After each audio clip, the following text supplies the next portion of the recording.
조금 아쉽죠. 하나 더 하겠습니다. 주님의 사랑으로 사랑하며 축복합니다. 주님의 사랑으로 사랑하며 축복합니다. 주님의 사랑으로 사랑하며 축복합니다. 수련회 1박 2일 오늘 이제 오신 우리 대한성도님도 있지만은 수련회 1박 2일 짧지만은 우리 청년들한테는 길었죠. 2박 3일 설교 들어본 말도 엄청나게 많죠. 좋은 날씨 주시고 또 맛있는 음식, 수련회 장소 가서 영국에서 주는 음식만 먹을 때에 우리가 참 불편했는데 우리가 맛있는 걸 만들어서 먹고 또 성도들과 교제하고 잠이 조금 부족할 거예요. 그래서 오늘 아마 설교 시간에 조시는 분도 있겠지만은 그렇지만은 참 이렇게 봄에 우리가 수련을 가지고 가을에 우리 추석 때 야외 예배가 있는데 오늘 집사님이 목사님 여기가 너무 좋아요. 다음에 다시 한번 봅시다. 그렇게 해서 마침 요 기간대에 이제 전번에는 1박 2일로 했는데 여기 원래 장소가 1박 2일로 안 빌려주는 장소였었어요. 2박 3일로 빌려주는 장소인데 그래서 이제 청년과 청년부 청소년부가 먼저 1박 2일 하고 우리가 그 다음에 했기 때문에 청년들이 와서 미리 기도하고 은혜를 받아서 그런지 원래는 참 이렇게 더 은혜로웠던 것 같아요. 우리 청년들, 우리 교회 장로님께서 조금 전에 기도해 주신 것처럼 우리 청년들 대단한 청년들입니다. 앞으로 세계로 움직여야 할 청년들이기 때문에 우리 청년들을 위하여서 많이 기도해 주시면 감사하겠습니다. 외부 강사가 오시지 아니하고 제가 이제 설교를 하면은 아쉬운 거와 또 유익되는 거는 있습니다. 아쉬운 거는 뭐냐 하면은 외부 강사가 오면은 우리가 좀 더 말씀을 사모하고 듣고자 하는 그런 어떤 영적 긴장감도 있고 또 외부 강사가 오실 때는 말씀을 가장 이렇게 베스트 말씀을 가장 잘 전한 것 그런 이제 주려오기 때문에 우리에게 큰 은혜가 되고 그런 것도 있습니다. 근데 이제 문제는 뭐냐 하면은 한국에 오시는 분들은 저희들이 이제 비행기 값을 다 대드리고 또 이제 우리 교회에서는 사례가 거의 한 1000에서 1500파운드를 들거든요. 또 경비가 상당히 많이 듭니다. 그러면은 우리가 이곳에는 좀 그래도 여러 가지 저렴해서 그렇지만은 우리 다른 수련회 장소에 가면은 그때 회비를 최소한 한 명당 30파운드 내지 50파운드 이렇게 거둬야 되는데 우리는 이제 원래는 강사비가 나가지 않기 때문에 그래서 원래까지도 회비가 없이 하니까 좋은 것 같아요. 15파운드를 거두느냐 안 거두느냐 이거 갖고 조금 의논이 있었습니다만은 그러나 원래도 우리가 이렇게 아무런 부담감 없이 수련할 수 있는 것도 좋은 거고요. 그래서 매주마다 우리 로마서 강의를 하는데 그 말씀을 이어서 오늘 또 계속 말씀을 전합니다. 오늘 주보에 보시면 설교 제목을 한번 보시기 바랍니다. 설교 제목 우리 같이 한번 읽어볼까요? 시작. 넘치는 은혜를 받은 한 사람의 영향력. 넘치는 은혜를 받은 나 한 사람이 미치는 영향력이 얼마나 큰가 그런 부분을 갖고 잠시 말씀을 나누기로 원합니다. 이번 우리 한국 여름 또 영국의 여름 참 무덥고 가물었어요. 그래서 한국에는 산불이 나서 또 영국에서는 잉글랜드 이쪽에는 산이 없기 때문에 와일드 파이어를 하죠. 이것이 나서 나무들을 태우고 환경을 파괴하고 황폐하게 만들었습니다. 이 엄청난 피해의 재해의 시작이 뭔지 아세요? 작은 불씨 하나였어요. 작은 불씨 그 하나를 통하여서 온 산을 온 들을 다 태우고 그래서 그 피해를 복구하려고 하면은 오랜 세월이 지나도 잘 복구가 되지 않습니다. 이와 반대로 서울에 계신 분들, 서울에 사셨던 분들은 월드컵 공원 알죠? 그것은 원래 서울의 모든 쓰레기들을 갖다 버리는 쓰레기 하치장이었어요. 그런데 그 악취가 풍기는 곳, 아무도 그곳에 가기를 원하지 않는 그곳에 나중에 이제 쓰레기 반입이 끝나고 그 쓰레기 위에 흙을 덮고 그리고 나무를 심고 동산이 되고 곤충들이 또 새들이 날라들고 둥지를 털므로 말미암아 그것이 아주 멋진 고원이 되어버린 거예요. 한때 숲이 울창했던 새와 야생동물들이 막 이게 천국이었던 그곳에 하나의 불씨로 말미암아 완전히 황폐한 땅으로 변해지는 것과 한때는 더러운 쓰레기로 악취를 풍기고 아무도 가고 싶지 않았던 그 장소가 아름다운 공원이 되어서 시민들의 휴식 공간이 된 곳이 있습니다. 한 사람의 아담의 죄로 말미암아 세상에 돌아와서 이 세상에서 죽음이 왕노릇하여서 세상은 황무지로 바뀌어버릴 거예요. 그러나 예수님이 이 세상에 오셔서 십자가에 죽으시고 부활하심으로 말미암아 하나님의 은혜를 회복시켜 주시니까 황폐했던 우리 마음, 황폐했던 인간의 관계 이런 것들이 다 회복되어서 하나님의 은혜로 말미암아 다 새롭게 변화되는 그러한 역사가 있었어요. 이것이 바로 하나님의 은혜요, 하나님의 능력입니다. 이 세상에 아담의 원죄로 말미암아 얼어붙었던 우리의 동토와 같은 그 마음이 하나님의 은혜의 불길이 임하니까, 하나님의 은혜의 물길이 우리에게 흐르니까 아름다운 천국으로 바뀌고 그 마음속에 생명이 넘쳐나는 그런 역사가 일어난다는 거예요. 오늘 우리가 읽은 오늘 본문을 보시면은 은혜라는 말, 우리 은혜로다 조금 전에 찬송을 불렀는데 은혜라는 말이 여러 번 나옵니다. 그런데 오늘 본문에서 은혜라는 말이 나올 때마다 그 은혜라는 말을 꾸며주는 그런 수식어들이 있어요. 한번 찾아볼까요? 자, 15절 먼저 보십시오. 은혜의 마지막 부분 하반절 보면은 은혜로 말미암아 선물이 많은 사람에게 넘쳤으리라. 은혜와 넘친다는 말 붙여놓으십시오. 그 다음 17절 보십시오. 중반에 보면은 더욱 은혜와 의의 선물을 넘치게 은혜 선물 넘치게 붙여놓으시고요. 그 다음 20절 보십시오. 제가 더한 곳에 은혜가 더욱 넘쳐. 은혜라는 말이 나올 때 넘친다는 말이 이게 나옵니다. 그리고 이것을 결론적으로 이제 21절의 하반절 보면은 은혜도 또한 의로 말미암아 왕노를 한다. 이런 말이 나오죠. 은혜도 또한 의로 말미암아 왕노릇하여. 은혜에 두드러진 특징이 있는데 그것이 뭐냐 하면은 넘치도록 해준다. 이것을 사도 바울은 에베소서 3장 20절에서 뭐라고 표현했냐면은 우리의 온갖 구하는 것이나 생각하는 것에 더 넘치도록 능히 베푸시는 하나님.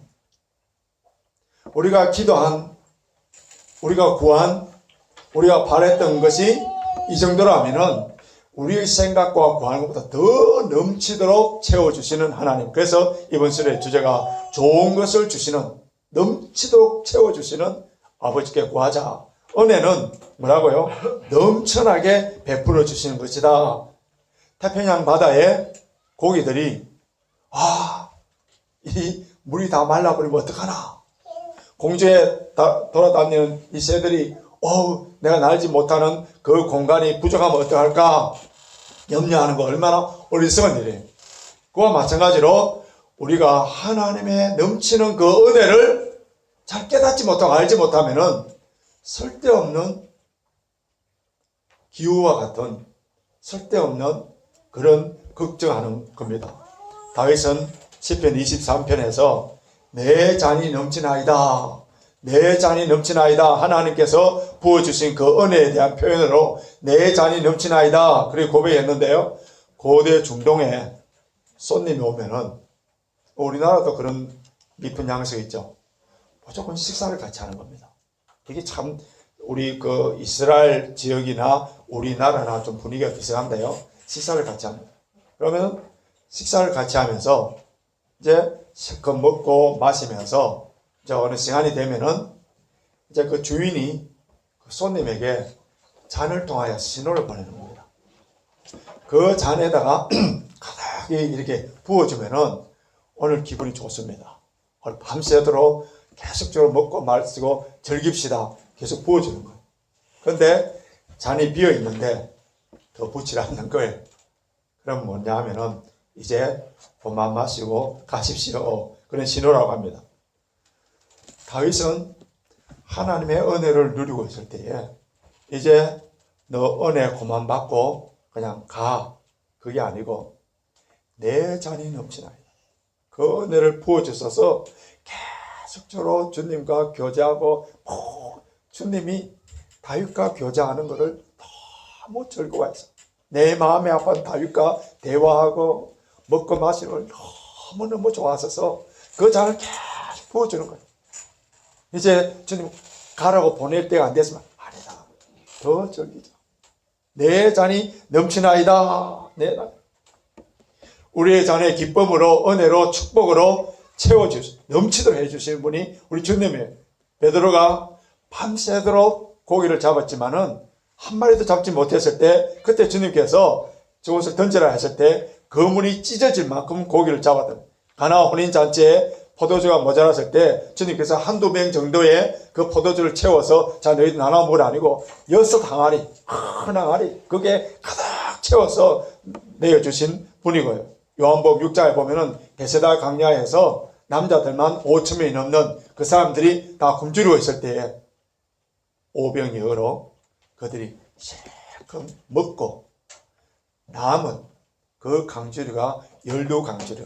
이것이 바로 우리 주님께서 베풀어 주시는 은혜의 법칙입니다. 오늘 본문 20절 한번 보십시오. 20절 유명한 구절이 하나 있는데 하반절 보시면은 그러나 제가 더한 곳에 은혜가 더욱 넘쳐나니 제가 더한 곳에 은혜가 더욱 넘쳐나니 이 말씀은요 우리가 연약하여서 죄를 범하고 허물과 나약해서 넘어지고 실수 덩어리지만은 그러나 그것을 하나님의 은혜로 다 덮어줘요. 이제 우리 겨울 되면 눈이 오지 않습니까? 눈이 오면은 그 밑에 보면은 뭐 쓰레기들 또 개똥들 뭐 이런 것들인데 눈이 와서 탁 보면 온 전체가 하얗게 되는 것처럼 다 은혜로 덮어줍니다. 전에 제가 이 그 예화는 예배 시간에 자주 든다고 했던 예화가 하나 있죠. 강물에 나룻배를 갖고 이렇게 노를 져서 가는데 그 강물 가운데 큰 바위가 하나 놓여 있는 거예요. 그러면 나룻배가 못 가는 거죠. 멈출 수밖에 없습니다. 근데 그 나룻배가 그걸 갈 수 있는 유일한 방법은 뭡니까? 많은 비가 와서 그 바위를 넘치도록 이렇게 물이 풍부하게 되면은 그 밑에는 비록 바위가 있지만은 아무런 걸림이 없이 그 위로 배가 순탄하게 갈 수 있는 거예요. 이것이 바로 하나님께서 우리에게 베풀어 주신 은혜. 우리가 죄를 범하지만은 죄보다 더 큰 은혜. 그 죄로 덮어주시고 언제든지 하나님께서 하나님께 가까이 나아올 수 있도록 해주시는 분이 우리 하나님. 때로는 우리가 기도할 수 없고 때로는 내 신앙이 왜 이럴까? 때로는 아무것도 할 수 없는 정말 낙심되고 힘들 때에 우리는 지금 로마서 5장을 벌써 몇 주째 살펴보고 있는데요. 이 로마서 5장 한 장을 통해서도 우리 주님 앞에 나갈 수 있는 힘을 얻을 수 있는 그 말씀, 주옥 같은 말씀이 있지 않습니까? 자, 5장 6절 보십시오. 아마 여러분 성에 다 줄쳐져 있을 거예요. 우리가 아직 연약할 때에. 그 다음 8절 보십시오. 우리가 아직 죄인 되었을 때에. 10절 보십시오. 곧 우리가 원수 되었을 때에. 우리의 원래 존재가 어떤 존재라고요? 연약하고 죄인이고 주님과 원수예요. 그때 하나님의 은혜를 받을 만한 자격이나 조건이나 우리 가운데 선행이나 이런 게 있었습니까? 하나도 없었습니다. 영원히 진노받을 수밖에 없는 그런 존재였는데 무엇으로? 하나님의 은혜로 자녀로 삼아주셨는데 예수 그리스도의 십자가 보혈로 우리를 구원하여 주셨는데 하물며 너희일까 보냐 믿음이 약한 자들아. 신앙생활 하다가 어렵고 정말 내가 이렇게 되겠나 할 때 이 말씀을 늘 생각하죠. 내가 연약할 때 원수 되었을 때 내가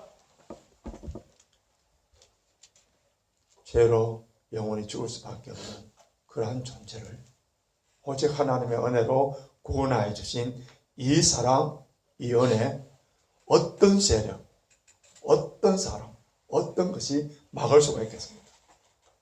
누가복음 15장에 보면은 탕자의 비유, 유명한 탕자의 비유가 있지 않습니까? 살아있는 아직 생존해 계시는 아버지에게 유산을 달라면 아버지를 죽었다고 선언한 아주 불륜막창한 사람, 그 돈을 가지고 가서 허랑방탕하게 다 써버립니다. 이제 나중에는 굶어 죽을 수밖에 없어 아버지 집에 돌아옵니다. 아버지의 집에 돌아오면서 뭐라 합니까? 나는 아들이라 더 이상 그럼을 당하지 않아요. 아들이 아닙니다. 이제 종으로 왔습니다.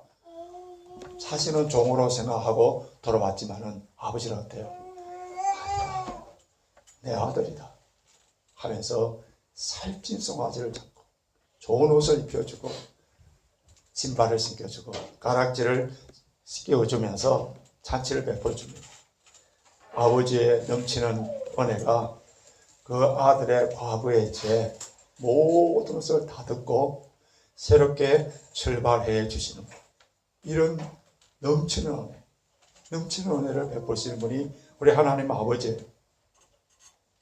예수님의 제자였던 베드로, 특히 주님의 사랑을 다른 제자보다 더 받습니다. 그랬던 베드로가 예수님이 고난당하시고 십자가에 돌아가시니까 예수님을 배신하고 고기잡으러 가버렸지 않습니까? 그때에 주님께서 베드로에게 나타나셔서 뭐랬습니까? 우리 같으면은 사람을 배신하고 그럼 어떻게 됩니까? 그냥 관계를 끊고 싶어하는 그런 마음이 생기지 않겠어요? 그런데 우리 주님께서는 숯불을 지펴 놓으시고 거기에 조반을 만들어서 시장한 배고픈 베드로에게 와서 조반을 먹으라 하시면서 뭘 해줍니까? 내 양을 먹이라. 이게 아버지의 사랑이에요. 분명히 주님을 통하여서 엄청난 책망을 듣고 너 그럴 수가 있나? 다른 사람은 몰랐는데 너만큼은 그럴 줄 알았던 예수님께서 아침을 전해주시고 내 양을 먹이라. 여러분 우리 구역지기로 찬양팀으로 교사로 여러분 사명을 갖고 계시는 분, 이게 여러분 뭐 교회에 일꾼이 없으니까 내 같은 사람도 막 지키는구나 그렇게 생각하면 안 됩니다. 하나님이 사랑하는 증거, 하나님이 얼마나 사랑하시길래 나에게 이런 사명을 주십니다. 우리 옛날에 수련회 할 때 마치고 나면은 자 봉사부에서 수고하신 분 박수, 찬양팀에서 수고하신 분 박수, 뭐 하신 분 박수, 박수를 치고 막 그랬었어요. 이제 제가 좀 더 신앙이 성숙하고 난 뒤에는 안 합니다. 왜 안 하는지 아세요? 그렇게 섬길 수 있도록 해 주신 것이 하나님의 은혜이기 때문에. 아무나 그렇게 할 수 있는지 아세요? 내가 이렇게 와서 일하고 섬기고 하는 일들이 좀 신앙이 성숙해 보십시오. 이것이 얼마나 큰 축복이고 은혜인지. 그래서 하나님으로부터 일하면서 그 기쁨과 감사와 그 은혜를 받은 사람들인데 우리 박수를 통해서 그 사람에게 그것과 비교가 될 수 있겠어요? 안 합니다. 이제 안 해요. 뭐 누가 수고했습니다. 뭐 어떻게 했습니다. 할 필요가 없는 거예요. 이미 그런 봉사와 섬김과 사명을 통하여서 주께서 주시는 그 기쁨과 은혜를 누리고 있기 때문에 그렇습니다. 이렇게 하나님의 은혜를 받은 사람에게 나타난 두드러지는 특징들, 현상들이 하나 있어요.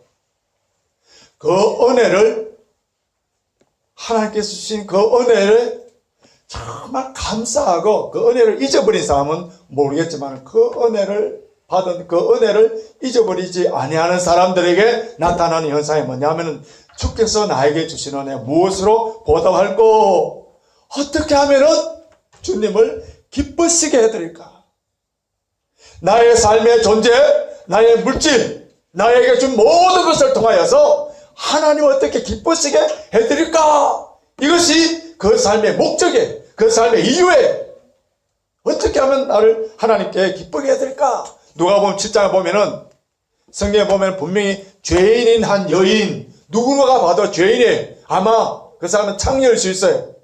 그 여인이 주님께 나와서 황유 옥합을 깨뜨려서 부으니까 그 주변에 있는 바리새인들이 뭐라 하냐면은 저분 예수님이 하요 저분이 선지자라면은 저 더러운 여인이 하는 저 여자가 죄인이 지금 무엇을 하는가 알 것이다. 그렇게 수군거렸습니다. 그때 이 여인은 어땠습니까? 여러분 신앙생활 하다가 사람들에 대해서 뭐 왈가불가해서 내가 상처를 받았다. 내가 뭐 시험을 당했다. 아직 그 단계에 머물러서는 아직 멀었어요. 아직 차리 멀었어요. 이 여인은 그 사람들 공개적으로 그 바리새인들 칼 같은 그 바리새인들이 막 그렇게 할 때 아무 관계없어요. 왜?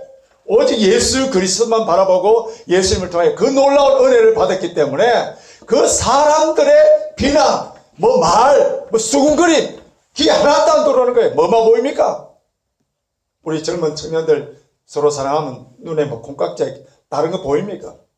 모두가 다 아름답게 보이는 사랑만 해도 인간적인 육적인 그런 사랑만 해도 그게 전부로 보이는데 예수 그리스도의 은혜에 대해서 사랑을 듬뿍 받았다 하는 사람이 다른 사람의 귀에 다른 사람의 수군거림 상처에 그게 현혹돼서 그냥 주의 사역을 때리치운다 안 한다 말이 되겠어요? 그런 풍성한 은혜를 아직 누리지 못한 사람. 이 여인은 아무 관계없어요. 주위에서 설령 돌을 던진다 하더라도 왜? 내가 주님을 통하여서 그 큰 사랑을 받았기 때문에 그 여자가 갖고 있는 것 가장 귀한 것을 예수님께 받기지. 그런데 주변에서 300데나리온을 하고 무슨 말을 한다 하더라도 아무 관계없어요. 내가 사랑하는 주님, 나에게 은혜를 베풀어 주신 주님, 주님만 만족하고 주님만 기뻐하신다면은 아니 내 목숨까지도 버리겠습니다. 그래서 우리 선배들이 불렀던 찬송 모든 것 다 드려도 더 드릴 것 없어 이 몸 바칩니다. 이 몸 바칩니다.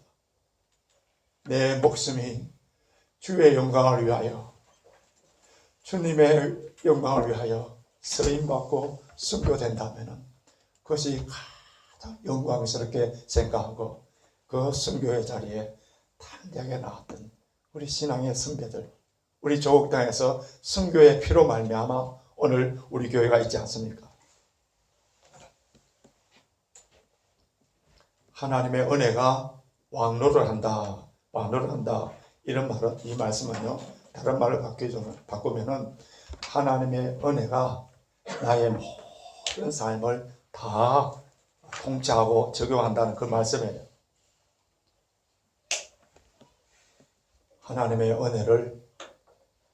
은혜가 왕노릇하는 하나님의 은혜가 나의 모든 삶에 다 적용하면서 사는 사람은 한 가지 분명한 삶에 뚜렷한 획이 있는데 사소한 것에 세밍하는 겁니다. 사소한 것에 세밍을 걸지 않아요. 지금 영국 엘리사베스 2세가 서간 후에 그의 아들 찰스가 왕이 되어서 그래서 공휴일을 선포하고 할 때 이렇게 글씨를 쓰면서 잉크가 묻으니까 짜증을 내고 그래서 지금 왕이 되지 않았습니까? 여러분 그가 왕이 되는 모습을 보고 부러웠습니까? 저분이 이제 드디어 왕이 됐다. 부럽습니까? 위대한 하나님의 사람 찰스 스펄전 목사님, 이분도 찰스인데요. 찰스 스펄전 목사님 많이 들어봤죠? 스펄전 목사님. 이 사람이 무슨 말을 했는지 설교 가운데 한번 들어보십시오. 누가 나더러 제왕의 면류관을 쓰고 한 나라의 임금이 되라고 말한다면 나는 이렇게 대답하겠습니다. 나는 그러한 사소한 일에 마음을 쓸 시간이 없습니다. 얼마나 먼저. 왜? 자신은 한 나라의 왕이 아니라 만왕의 왕이시고 만주의 주이신 영원한 그 왕국을 위하여서 일하는 것이 너무 보람이 돼요. 너무 기쁜 거예요. 그래서 한 나라의 왕이 되려간다면은 나는 그런 사소한 일에 마음을 쓸 시간이 없습니다. 그러면서 자기에게 맡겨주신 그 사명감에 얼마나 프라이드를 가지고 얼마나 기뻐하며 얼마나 즐거워하며 영광스러운 이 세상의 일로서 끝나는 것이 아니라 영원한 천국에서 주실 그 멸류관을 바라보면서 그 십자가 길 좁은 길을 걸어가는 그에게 사소한 것 때문에 그 사역을 내리치고 걸어가겠습니까? 절대로 그러지 않죠. 넘치는 하나님의 은혜를 받은 사람들은요, 평범한 사람이라 하더라도, 아니 평범한 것을 내가 갖고 있다 하더라도 그것을 통하여서 하나님의 위대한 일들을 이루어가는 것을 알고 있기 때문에, 그래서 현재의 부족과 연약함 것 때문에 주눅이 든다든지 우울증에 걸린다든지 열등감에 빠질 전혀 필요가 없는 거예요. 왜 그런지 아세요? 넘치는 하나님의 은혜를 부어주시면은 놀라운 기적의 역사들이 일어나는 것을 알고 있거든요. D.L. 무디 많이 들어봤죠? 학교 교육을 제대로 받지 못했습니다. 교회에서 일반 평신도로 섬기고 있는데, 우리 교회도 새가족 공부를 해서 이제 등록 교인으로 되는 것처럼 새가족 공부를 통하여서 이게 성경 시험을 치는데 글자를 제대로 못 쳐서 그것이 파스 못한 사람이에요. 자기가 너무 뜨거운 열정 때문에 주일학교를 좀 맡아서 일하겠다니까 교회에서 주일학교를 맡기지 않은 거예요. 교육적인 거나 아들한테 선한 영향력을 미치지 않을 것 같아서. 근데 그분이 뭐라고 했냐면은 나가서 아이들 모아서 특별반 하나 만들었는데 교회가 터지도록 넘치도록 했고요. 결국은 단계 뛰어나는 위대한 복음 전도자가 되어서 결국은 영국에 와서 스펄저 목사님이나 이런 사람들 다 만날 정도로 위대한 사람이 되었습니다. 페니 크로스비 갓난아기 때 돌팔이 의사로 말미암아 시력을 다 잃어버립니다. 그리고 그 어릴 때 아버지가 돌아갔어요. 근데 그런 그녀에게 하나님의 은혜가 넘치니까 그 눈이 멀고 가난하게 자랐습니다마는 9,000곡의 찬송가를 작사하였고, 우리 찬송가, 우리가 아까 있는 찬송가에 이 페니 크로스비의 작사한 찬송이 몇 개 있는지 아세요? 22개나 있어요. 22개나. 여러분, 골리앗 장수 앞에, 그 큰 골리앗 장수 앞에 다윗소에 들었던 무맷돌 아주 보잘것없는 것처럼 보여요.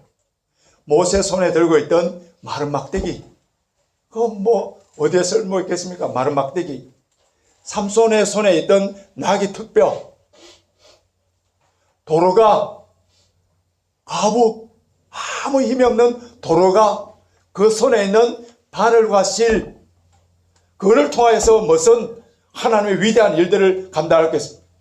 보잘것없었지만 세상 사람 관점에 봤을 때는 아무런 효력이 없는 것처럼 보이지만 하나님의 은혜가 임하니까, 하나님의 은혜가 임하니까 놀라운 일들이 난, 우리의 실수, 우리의 죄악, 우리의 연약함까지도 하나님의 은혜가 임하면요, 하나님의 놀라운, 하나님의 멋진 명품을 만들어요. 라이언킹 아마 영화로도 보신 분도 있고 또 뮤지컬로도 보신 분도 있을 거예요. 그 스토리는 간단하지만은 그 스토리가 또 우리에게 전해지는 하나님의 메시지가 있습니다. 교훈이 있습니다. 라이언킹이 지배했던 그 땅은 평화의 땅이었습니다. 그런데 그 왕국을 탐내어서, 그래서 다른 왕이 빼앗아 버리죠. 그래서 그 라이온킹이 음모에서 죽고 그 아들 심바는 무서워서 도망다니고 있습니다. 방황하는 그 심바에게 원숭이 라피카가 도전을 주는, 그 심바를 깨워주는 명장면이 하나 나오는데요. 어느 날 그 심바가 이제 이 물을 보면서 자기 얼굴을 보고 있는 거예요. 그때 그의 아버지의 음성이 하늘에서 들립니다. Remember who you are. Remember who you are. 너가 누구인지를 기억하라. 너가 누구인지. 자신이 누구인지 알게 된 그 심바는 죽음의 땅에서 돌아와서 다시 왕이 돼서 이 평화의 땅으로 바꾸는, 낙원을 바꾸는 그런 내용이에요. 여러분, 우리가 심바처럼 우리 자신이 누구인지를 기억해야 됩니다. 우리 모두 왕의 자녀들이에요. 예수님의 핏값으로 산 보배롭고 존귀한 자, 더욱 큰 은혜를 이미 받은 자들이에요. 계속적으로 하나님의 큰 은혜를 받을 자예요. 우리의 신령과 가정과 교회를 위하여, 일터를 위하여서 악한 왕의 마귀가 지배하고 있는 그 황무지를 황무지가 되도록 내버려 두어야 될 그런 존재가 아니라, Remember who you are. 하나님의 은혜를 받은 하나님의 자녀로서 더욱 넘치는 은혜를 받아서 내 한 사람으로 말미암아 하나님의 통치가 일어나도록, 하나님의 다스리심이 풍성하게 일어나도록, 모두가 다 은혜로 말미암아 감사가 넘쳐나도록 만들게 해줘야 되는 그런 존재라는 거예요. 넘치는 이 하나님의 은혜를 받은 그 사람은 그 은혜를 잊어버리지 아니하고 감사하면서 무엇으로 보답할까 하는 심정으로 살게 되면요, 나 한 사람이 미치는 선한 영향력이 얼마나 큰지를 항상 기억해야 됩니다. 미국의 기상학자인 에드워드 로렌츠가 기상 연구를 하다가, 분석을 하다가 초기에는 별것 아니고 미시한 것 같았지만은 나중에는 엄청난 결과를 초래한다는 그 사실을 발견하였습니다. 그래서 브라질에서 나비 한 마리가 날개짓한 것이 텍사스에서는 돌풍을 일으킬 수 있다는 그 나비 효과를, 그는 뭐 경제학에서나 이제는 뭐 사회 현상에서 말하는데 즐겨 사용되고 있는 그런 단어지 않습니까? 이 나비 현상은요, 기상학이나 경제나 뭐 다른 것뿐만 아니라 인간관계, 영적인 측면, 영적인 나비 효과도 있다는 것을 우리 알아야 됩니다. 가장 대표적인 예를 하나 들자면요, 이스라엘 백성들이 가나안 땅을 들어갈 때 그때 12명의 정탐꾼이 들어갑니다. 그때 이스라엘 백성들이 얼마입니까? 남자만 하더라도 60만 명. 그런데 그 12명이 들어가서 그 중에 10명이 어떻게 합니까? 부정적인 이야기를 합니다. 그러니까 모두가 다 일어나서, 여러분, 악한 것들은요, 얼마나 전염이 빠른지 모릅니다. 그런 실험이 있어요. 뭐 이렇게 어떤 연예인 집단을 모아놓고 이쪽으로 여기서 좋은 이야기를 이렇게 해주고 한 몇 시간 후에, 그 다음에 이쪽에는 나쁜 이야기를 해주고 몇 시간 후에 보니까 나쁜 이야기가 싹 다 퍼져요. 몇 배 빠르게 퍼지더라고요. 이게 죄에 대한 전염성이에요. 그러니까 온 이스라엘 백성들이 다 모세를 돌로 쳐 죽이려고 하고 다시 돌아가자고 하는, 모두가 다 악한 영향을 받아버립니다. 그때 결국은 하나님께서 그 악한 영향을 미친 그 사람들은 그 자리에서 심판을 하고, 그리고 그 영향을 받았던 그 사람들이 결국은 광야에서 방황하게 됩니다. 하나님께서 우리에게 은혜를 베풀어 주시고 능력을 주시고 하나님을 신뢰하고 믿고 나가는 사람들은 이런 악한 나비 효과에 휘말려서는 절대로 안 되는 거예요. 한 사람의 선한 영향력을 끼치는 것이 얼마나 중요한지 오늘 본문의 말씀을 보시면요, 반복해서 오늘 본문 다시 한번 보십시오. 반복해서 계속적으로 나오는 말씀이 있는데 순종이라는 말이 나옵니다. 비록 12절에서부터 21절까지의 10절밖에 안 되는 구절에 인간의 역사를 축소판에 할 수 있어요. 자, 이 인간의 역사가 어땠다고요? 생명의 역사냐? 아니면은 사망의 역사냐? 근데 생명의 역사는 한 사람의 순종으로 말미암아 생명의 역사는 한 사람의 아담 한 사람의 불순종으로 말미암아 사망의 역사가 온 것을 이야기하고 있어요. 하나님의 말씀에 순종하는 나 자신, 내 한 사람을 통하여서 축복의 통로로 만든 나 한 사람의 불순종으로 말미암아 나를 통하여서 그 풍성한 은혜를 받지 못하도록 막아버리는 이러한 현상들이 있다. 그런데 여러분, 순종이 하나님 말씀 우리 매주일마다 듣고 이 말씀에 순종하는 것이 쉽습니까? 순종은 고통이 따르는 값비싼 대가가 치러져야 됩니다. 히브리서 5장 8절 보면은 예수님의 일생을 묘사하면서 예수님의 순종을 언급해놨는데 뭐라고 했느냐면 그가 아들이라도 받으신 고난으로 순종함을 배워서 온전하게 되었다. 예수님이 고난의 과정을 통하여서 순종함을 배웠었다. 저와 여러분들이 고난이 없이 쉽게 그렇게 마음하고 묻는다고 순종이 되는 줄 아십니까? 빌립보서 2장 6절 보면 자기를 낮추시고 죽기까지 복종하셨으니 그 십자가에 죽으십니다. 예수님의 십자가에 죽으심이 바로 순종의 결정이에요. 죄 없으신 예수님이 십자가에 죽어야 되는 그 이유가 뭡니까? 온 인류를 구원하시기 위해서 하나님의 뜻에 순종하시기 위하여서 그래서 십자가에 돌아가서 그걸로 말미암아 저와 여러분들이 죄와 사망에서 해방된 거예요. 내가 낮아지고 십자가에 죽는 그 자리에 가야만이 나 한 사람으로 말미암아 생명을 살리는 역사가 일어납니다.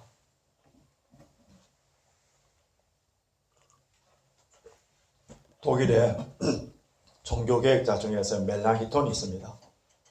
멜랑히톤. 그분이 예수를 믿고 난 뒤에 열정이 타오른 거예요. 그래서 공부도 많이 하는 학자죠.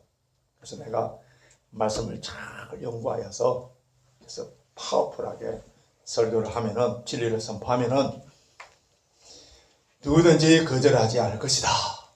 그래서 이 진리의 말씀을 선포하고 그래서 기도하고 말씀을 복음을 전했습니다. 그런데 설교를 들어도 전혀 변하지 않는 그런 사람들을 본 후에 뭐라고 했느냐면 이랬습니다. 늙은 아담을 젊은 멜랑히톤이 다루기에 너무 힘들구나 이렇게 탄식을 했어요. 여러분, 인간 본성의 늙은 아담, 불순종하고자 하는 경향, 이 늙은 아담을 순종의 사람으로 바꿀 수 있는 유일한 것은 오직 예수 그리스도의 십자가밖에 없어요. 능력밖에 없어요. 늙은 아담을 십자가에 못 박아 죽일 때 내 속에 예수 그리스도가 살아있습니다. 내 속에 늙은 아담을 죽일 때에 예수 그리스도가 내 속에서 살아서 역사하셨어요. 충성스럽고 지혜로운 일꾼의 자격 표준 급수를 매겨놓은 재미있는 글이 있어서 이 글만 소개하고 마치도록 하겠습니다. 한번 들어봐 보십시오.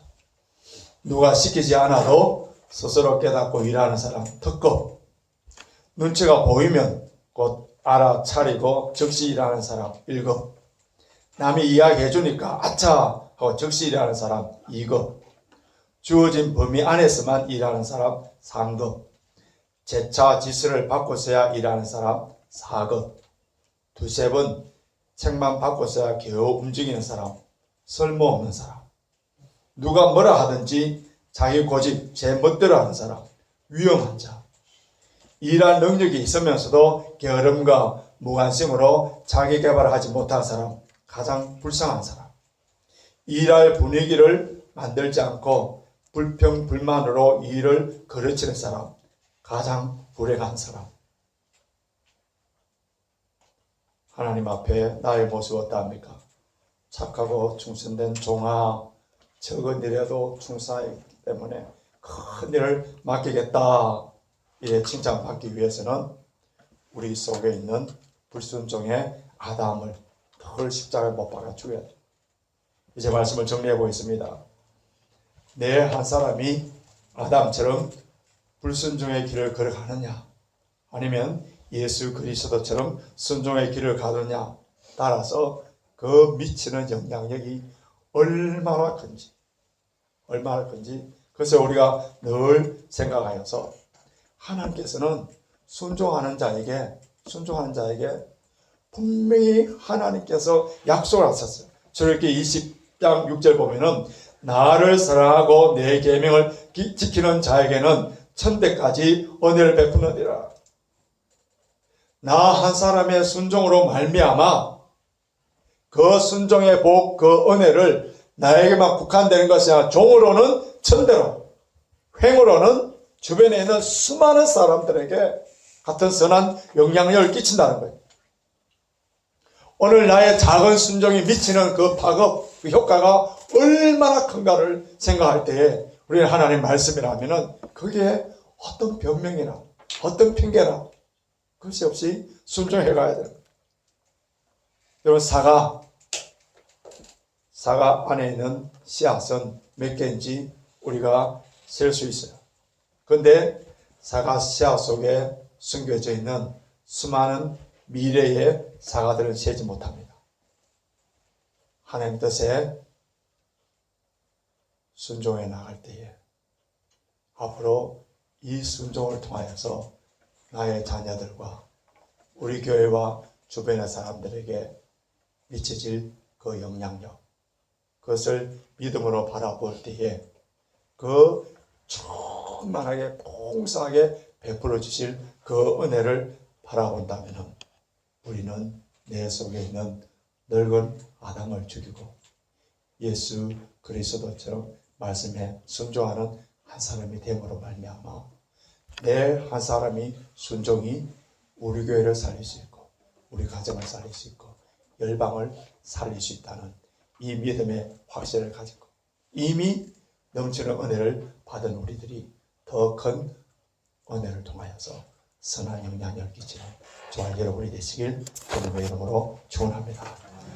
우리 다 같이 일어나서서 찬송하겠습니다. 찬송가 449장, 새 찬송가는 377장, 새 찬송가 449장.